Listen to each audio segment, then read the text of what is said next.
This Flutter app uses the PageView widget to create pages through which the user can swipe. Let's code this app from scratch.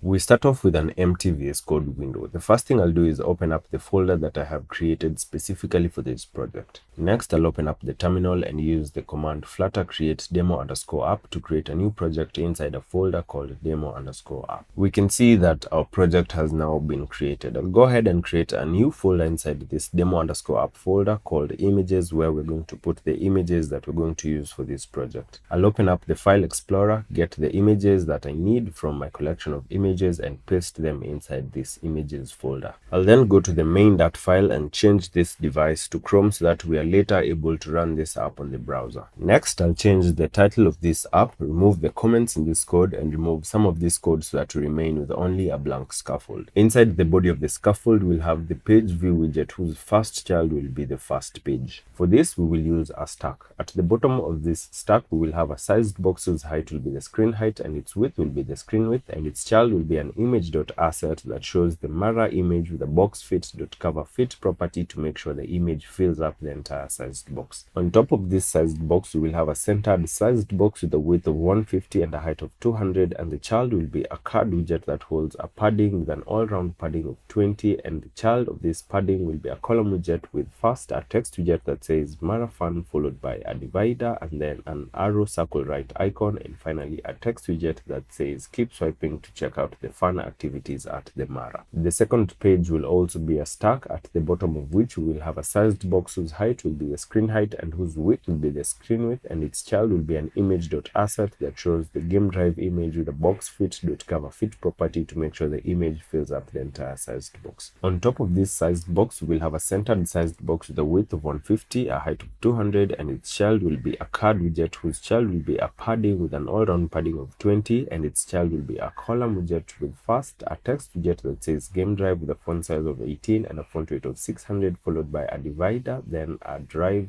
ETA icon, and then a text widget that says enjoy a drive through the scenic landscape of the Mara. The third page will also be a stack, at the bottom of which will be a sized box whose height will be the screen height and whose width will be the screen width, and the child of this sized box will be an image.asset that shows the hot air balloon image with a boxFit.coverFit property to make sure it fills up the entire sized box. On top of this sized box, we will have a centered sized box with a width of 150, a height of 200, a child which is a card widget whose child will be a padding with an all-round padding of 20, and the child of this padding will be a column with first a text widget that says balloon ride, then a divider, then a text widget that says float high above the gorgeous terrain of the Mara. The fourth page will also be a stack, at the bottom of which we will have a sized box whose height will be the screen height, its width will be the screen width, and its child will be an image.asset that shows the picnic image with the boxFit.coverFit property to make sure this image fills up the entire sized box. On top of this sized box, we will have a centered sized box with a width of 150, a height of 200, a child which is a card widget whose child is a padding widget with an all-round padding of 20, and whose child is a column widget with first a text widget that says picnic in the wild with a font size of 16 and a font weight of 600, then a divider, then the restaurant icon, then a text widget that says enjoy meals in the company of beautiful beasts. We are done writing our code, but before we run it, let's go to the pubspec.yaml file, scroll to the assets section and comment this code and remove some of this text so that we remain with only a line pointing to the images folder so that we are able to use the images in our project. Let's go back to our main.file and run this app to check it out. Our app has now been built. I'll close this inspector tab and zoom in on our app window. And now, as expected, I am able to swipe from page to page in this app. And that is how you use the PageView widget to set up pages in Flutter. If you have enjoyed this video and found value in it, be sure to give it a thumbs up and share it with someone who might find it useful as well. And if you haven't already, subscribe to this channel with the notifications turned on so that you get notified every time I upload a new video.